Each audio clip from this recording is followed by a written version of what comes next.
வணக்கம் உறவுகளே. இன்றைக்கு பார்த்தீங்கன்னா கிட்டத்தட்ட ஒரு 10 நாளைக்கு பிறகு மீண்டும் எங்கட தோட்டத்துக்கு வந்திருக்கிறோம். எங்கட காணிக்கு வந்திருக்கிறோம். மேனண்டு பார்த்தீங்கன்னா ஏன் 10 நாள் இல்லையாண்டால் உண்மையிலேயே எங்கட வீடு வந்து தற்காலிக வீடுன்றதால வந்து சின்னாக்களை வச்சு கொண்டு இருக்கலான்றதுக்காக சுஜின்ற வீட்டை போய் நின்றுட்டு வந்தாங்களே. இந்த மழை பிரச்சனைக்கு கொஞ்சம் தூவானங்கள் அதுகளுக்கு 2 பிரச்சனையாக போச்சு. அதால் முதல் போயிட்டு இப்போ வந்துட்டோம். அப்போ இன்றைக்கு வந்து என்ன சாப்பாடு நாங்கள் செய்ய போகிறோம்? இதுவும் ஒரு சிற்றுண்டி தான். நாங்கள் உளுந்து வடை தான் செய்ய போகிறோம். நிறைய பேர் கேட்டிருந்தது உளுந்து வடை செய்து காட்ட சொல்லி. கீரை வடை செய்திருந்தோம். நாங்கள் அதுவும் நல்ல ஒரு சுவையாக இருக்கும். இப்போ நாங்கள் உளுந்து வடை தான் செய்ய போகிறோம். இதுவும் அவ்வளவும் சத்து, உளுந்து உங்களுக்கு தெரியும், நல்ல சத்து உள்ள பொருள். அதுவும் வச்சுக்கொண்டு நாங்கள் வடையும் செய்து சம்பல் செய்கிறது காட்டையில், ஆனால் நாங்கள் சம்பளோட வடை சாப்பிட்டு காட்ட போகிறோம் செய்து. அதோட வந்து அப்படியே எங்களோட இயற்கையை வந்து நீண்ட நாளைக்கு பிறகு ரசித்து கொண்டு காணொலியை தொடர்ந்து பாருங்கள்.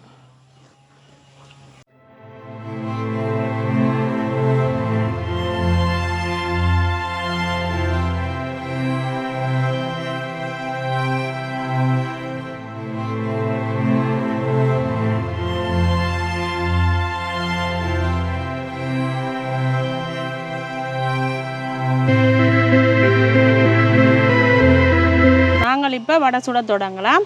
முதல் வந்து பார்த்திங்கன்னா நாங்கள் முழு உளுந்த பாதியாக உடைச்சி 1.5 மணித்தியால் ஊற வச்சுருக்கிறோம். இதை வந்து நல்ல வடிவாக கசக்கி நாங்கள் தோல் கலட்டி எடுக்க வேணும். நாங்கள் ஏன் 1.5 மணித்தியால் ஊற வச்சு நாங்கள் இப்போ தோசை இட்டலி என்று சொல்லி சொன்னால் நாங்கள் 5-6 மணித்தியால் ஊற விடலாம். ஏனெண்டா அது நாங்கள் புளிக்க வச்சு தானே நாங்கள் தோசையோ இட்டலியோ சுட்டுக்கொள்கிறது. இது வந்து புளிக்கக்கூடாது. ஏனெண்டா புளிச்சா வந்து எண்ணெய் வந்து கூட குடிக்கும் இந்த வடை. அதுக்காகத்தான் 1.5 மணித்தியால் நினைய விட்டு நாங்கள் 1.5 மணித்தியால் நினைய விட்டால் காணும். என்னென்னு சொல்லி சொன்னால் தோல் கலருது பாருங்க, தோல் கலரக்கூடிய மாதிரி இருக்குது. தோல் கலண்டா சரி இது இந்த உளுந்துக்கு. அதுக்காகத்தான் நாங்கள் 1.5 மணித்தியால் நினைய வச்சு நாங்கள் நல்ல வடிவாக அப்படி கசக்கி நாங்கள் தோல் கலட்டி எடுக்க போகிறோம். இப்போ கடையில் பொதுவாக வந்து தோல் நீக்கின உளுந்தும் இருக்குது. நீங்கள் வந்து அதுக்கு வந்து இப்படி கஷ்டப்பட தேவையில்லை. இப்போ நாங்கள் தோல் கலட்ட வேண்டிய அவசியம் இல்லை. சும்மா நார்மலாகவே நினைய போட்டுட்டு நாங்கள் அரைச்சி எடுத்துக்கொள்ளலாம். இது இப்போ எங்கட வீட்டு உளுந்தண்டபடியாக நாங்கள் இந்த உளுந்த பாதியாக்கி வச்சுருக்கிறோம். அதனால தான் நாங்கள் நினைய போட்டு இப்படி தோல் நீக்கி எடுக்க போகிறோம். இப்படி நல்ல வடிவாக அப்படி கசக்கி போட்டு, இதுக்கும் அவ்வளோ கஷ்டமான வேலை இல்லை. நாங்கள் பொதுவாகவே கூடுதலாக வந்து இந்த உளுந்தில் தான் என்ன சாப்பாடு இருந்தாலும் செய்து கொள்வது.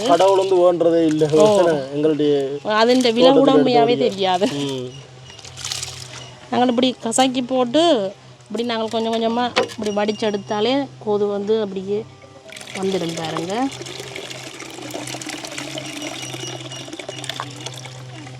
அப்படியே தனியாக கலண்டு வந்துருக்கு.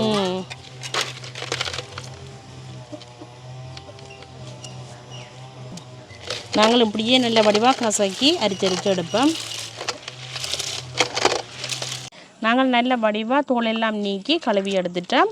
கழுவிக்க நாங்கள் நல்ல வடிவாக அரிச்சு எடுத்து நாங்கள் ஏனெண்டா அதுவான மண் வந்தது. நாங்கள் கடையில் வாங்கினாலும் சரி எங்களோட வீட்டு உளுந்தாலும் நல்ல வடிவாக அரிச்சு எடுத்துக்கொள்ளணும். அதோட பார்த்திங்கன்னா இனி நாங்கள் நல்ல வடிவாக பட்டை அரைச்சி எடுத்துக்கொள்ள போகிறோம். அதோட பார்த்திங்கன்னா அரைச்செடுக்கிறது நாங்கள் வந்து ஆடுகள் இருக்கிறார்கள். ஆடுகளில் நல்ல வடிவாக உளுந்தை வந்து அரைச்செடுத்துக்கொள்ளலாம். இல்லாட்டிக்கு மிக்சி இருந்தாலும் பிரச்சனை இல்லை. மிக்சியில் நல்ல வடிவாக அரைச்செடுத்துக்கொள்ளணும். நல்லா பட்டை அரைச்செடுத்துக்கொள்ளணும்.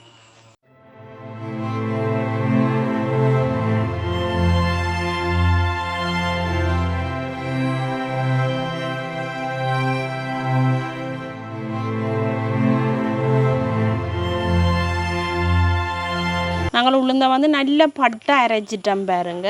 இங்கே இப்படி களியாக இருக்குண்டு. அதோட உளுந்து நாங்கள் அரைக்க சில பேர் வந்து உப்பு போட்டு அரைக்கிறது. எல்லாட்டிக்கு நாங்கள் அரைச்சா பிறகு தூளுப்பு போடுறபடியாக நாங்கள் அரைச்சா பிறகு சேர்த்துக்கொள்ள போகிறோம். நாங்கள் பார்த்திங்கன்னா வடைக்கு பச்சை மிளகாய் காம்பெல்லாம் உடைச்சி நல்ல வடிவாக கழுவி எடுக்க போகிறோம்.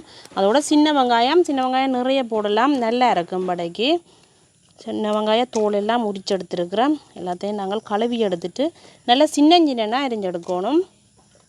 நாங்கள் நல்ல வடிவாக கழுவி எடுக்கப்புறம்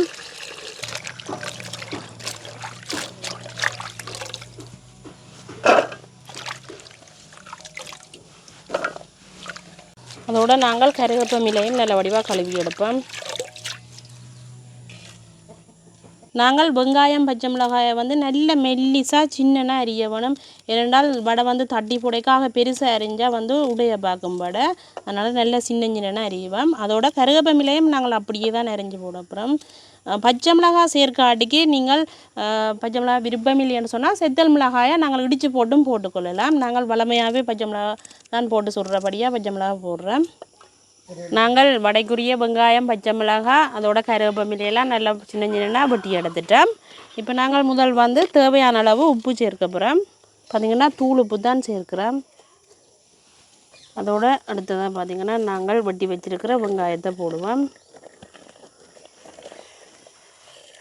அடுத்ததாக பச்சை மிளகாய் அதோட கருவேப்பிலை அதோட பார்த்திங்கன்னா நாங்கள் கொஞ்சமாக பெருஞ்சீரகம் போட்டுக்கொள்வோம்.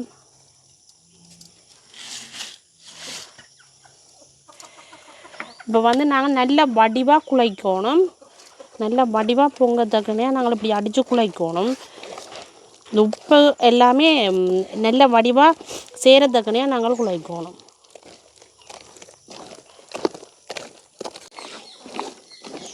பார்த்திங்கன்னா நாங்கள் நல்ல வடிவாக குழைச்சிட்டோம் பாருங்க. நல்ல அந்த எப்படி நல்ல பொசு பொசாண்டு இருக்குன்னு சொல்லுவி நம்ம நல்லா பொங்கி கொண்டு இருக்கு பாருங்க. அவ்வளோ வந்து இங்கே எப்படி இருக்காங்க இந்த பதத்துக்கு நாங்கள் குழைச்சி எடுத்துட்டா சரி. இனி நாங்கள் அடுப்பு மூட்டி வடை சுட தொடங்குவோம். எங்களுக்கு அடுப்பு நல்லா எரிய தொடங்கிட்டுது. நாங்கள் இந்த தாஜிக்கான் வடை சுட போகிறோம். தாஜி அடுப்பில் வைப்போம். தாஜி எங்களுக்கு நல்லா சூடாகிட்டுது. நாங்கள் வடை சுடுறதுக்காக தேங்காய் எண்ணெய் விடுறோம். எண்ணெய் வந்து எங்களுக்கு நல்லா கொதிச்சு கொண்டு இருக்குது. நாங்கள் வடை போட தொடங்க போகிறோம். நாங்கள் ஒவ்வொரு முறை வடை போடைக்கையே முதல் வந்து கையை வந்து தண்ணிக்கு நல்லா நினைச்சி போட்டு தான் எடுக்கணும். ஏன்னா அப்போ தான் ஒட்டாது. நாங்கள் பார்த்திங்கன்னா வாழையில் ஒரு துண்டு எடுத்துருக்குறோம். கையிலையும் தட்டி போடலாம், பிரச்சனை இல்லை. பாருங்க இப்படி இருக்குண்டு. அப்படியே நாங்கள் போட போகிறோம். நல்ல எண்ணெய் கொதிச்சிட்டு என்ன ஒவ்வொருக்கா போடைக்கே நாங்கள் கையை வந்து தண்ணியில் நினைச்சிட்டு போடணும். அப்போ தான் எங்களுக்கு வந்து இந்த ஒட்டாமல் இருக்கும்.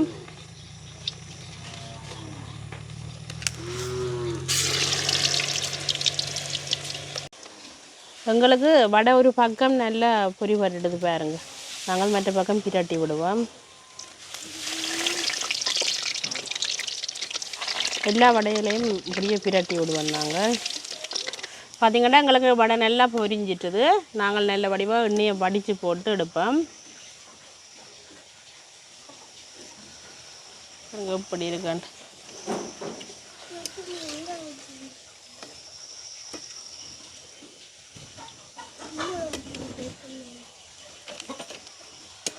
இப்படியே நாங்கள் எல்லா வடையும் சுட்டு எடுப்போம்.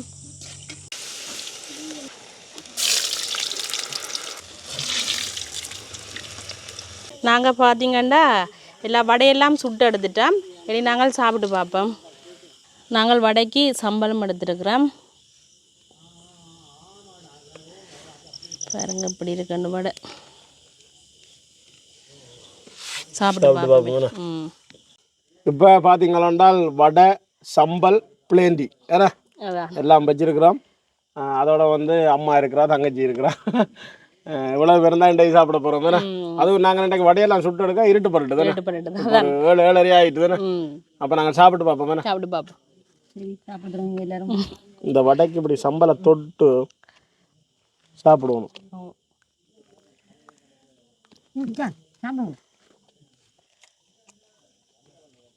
அத்தையை கண்டோன்னா ஆள் வடையில் ஏறி இருந்துட்டேன். நல்ல ஒரு சொப்டா இருக்கணும் வடை. அதோட சம்பளோட சாப்பிட வடைக்கு சம்பல் நல்லா இருக்கும், அதோட பிளேண்டியும் நல்லா இருக்கும். இந்த 2 வடையும் சம்பளம் இந்த பிளேண்டியும் குடிச்சா இரவு சாப்பாடு தேவைப்படாது. அம்மா இன்றைக்கு இரவு சாப்பாடு வேண்டாம்னு சொல்றத பார்த்தா எனக்கு சந்தேகமா கிடக்கு. இன்றைக்கு இரவு சாப்பாடு இல்லையோ தெரியும். பயமா இல்லை எனக்கு. அதோட பிளேண்டி இன்னும் சூப்பரா இருக்கு. தம்பி சாப்பிடுங்க. அவர் சுட சுட சாப்பிட்டார். அதான் அம்மா அப்படி இருக்கு வடை.